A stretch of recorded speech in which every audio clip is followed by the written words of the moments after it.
That's the White House. Democrats, have you heard? We have Donald Trump as president of the United States. I don't know if you've heard that, but that's probably not good news for you. Oh, I'm sorry. I'm just a little late to the party. Welcome back, everybody, to American Sunrise. All right, so here's a question for you. Are we going to war in Nigeria? President Trump urged the leaders of Nigeria to stop the genocide of Christians, or military force could be coming.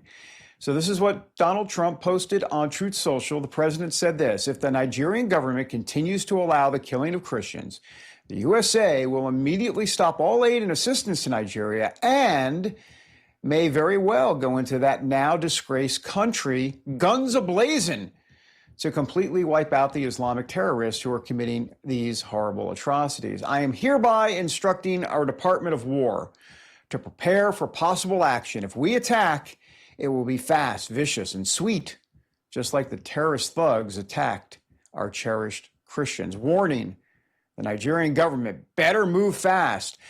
I must tell you, I'm surprised he didn't say thank you for your attention to this matter at the end. I was a little disappointed at that. After he posted that, by the way, the Secretary of War, Pete Hegseth, replied on social media, "Yes, sir." For more, let's bring in the director of Jihad Watch. That would be, and also, by the way, the author of Intifada on the Hudson, the selling of Zohran Mamdani. That would be Robert Spencer. Robert, good to see you, sir. So what do you think? I mean, you think we're going to go to a war in Nigeria over this? And should we? Good morning to you.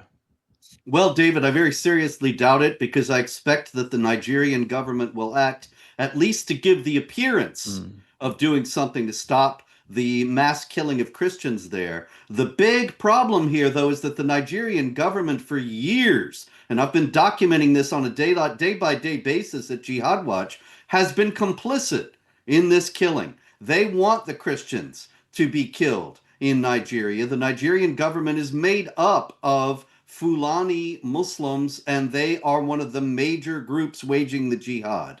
Now, should we? That is another thing that's problematic, because when you're coming to jihad, it's a war that never ends. As we are seeing in Gaza, you can't sign a deal and think it's all going to go away. It's just going to keep going, and we saw that didn't work out so well for the U.S. in Afghanistan or Iraq. Maybe it would be better this time to pursue other means, such as cutting off, or finding in the first place and cutting off the people who are funding and equipping the jihadis in Nigeria, and helping the Nigerian opposition and so on.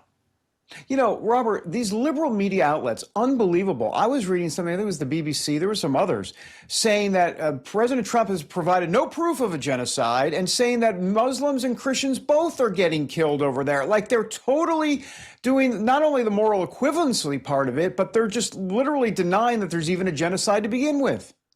Well, that makes me think that there must be some very strong leftist forces behind it, because otherwise, why would the BBC and the rest of the leftist propaganda establishment be running interference for these people? But that is speculation. The fact is that the genocide is abundantly documented. It has been for years. It's been going on with the world completely ignoring it. I have the documentation, years of documentation, at jihadwatch.org.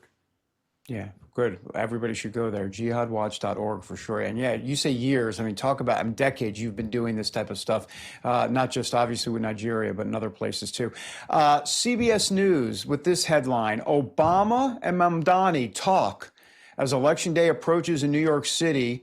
Of course, that election tomorrow, my goodness, these New Yorkers, what are they thinking? But they're going to do this, it looks like, Robert. They're going to elect Mamdani.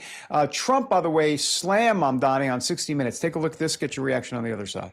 If Mamdani becomes mayor, it's going to be hard for me as the president to give a lot of money to New York, because if you have a communist running New York, all you're doing is wasting the money you're sending there. So I don't know that he's won, and I'm not a fan of Cuomo one way or the other, but if it's going to be between a bad Democrat and a communist, I'm going to pick the bad Democrat all the time, to be honest with you.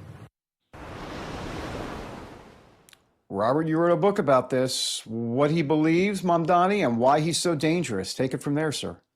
Well, I'll tell you, David, there's no doubt in the first place that the man is a communist. There's been some controversy about that, and people are saying, oh, Trump's exaggerating. but I've got the receipts in the book. Mamdani is actually a communist. Now, of course, he'll be constrained in various ways. He's not a head of state as mayor of New York, so he can't do everything that communists ordinarily do when they take power. But what he is likely to be able to do will almost certainly bankrupt the city, and that will have negative repercussions for the rest of the country and not just for the people who live there. So the people who are saying, oh, this doesn't matter to me, I never go to New York, I don't even like New York or whatever, they've got to realize electing this man is going to be a very, very negative thing for the whole country at large. Robert, we got about 45 seconds. You said bankrupt the country. Can you give us an example or two as to what you think Mamdani will do specifically? I know what he says he's going to do. What do you think he will do, and what that will mean for New York and the country writ large? Yeah, bankrupt the city is what he'll do, and that is by means of the free buses, the low-cost grocery stores, all the free goods that he's promising now that are going to get him elected. He's not telling, well, you're going to have to pay for this in prohibitively higher taxes. People will flee the city, the tax base will be destroyed, and then the city will go bankrupt. Yeah, Robert Spencer, great to have you. We've been following your work for such a long time. You are the expert when it comes to Jihad Watch, if you will, and that's where you go. Where is it again? Jihadwatch. Is it com or org? I'm sorry. One works. Jihadwatch.org, jihadwatch.com. They'll take you there. Ah, perfect. Robert Spencer, good to have you. Thank you. Thank you. All right, coming up, calls are growing for more genetic testing for cancer. In moments, find out why. We're going to have some astonishing details as American Sunrise rolls on here on a Monday.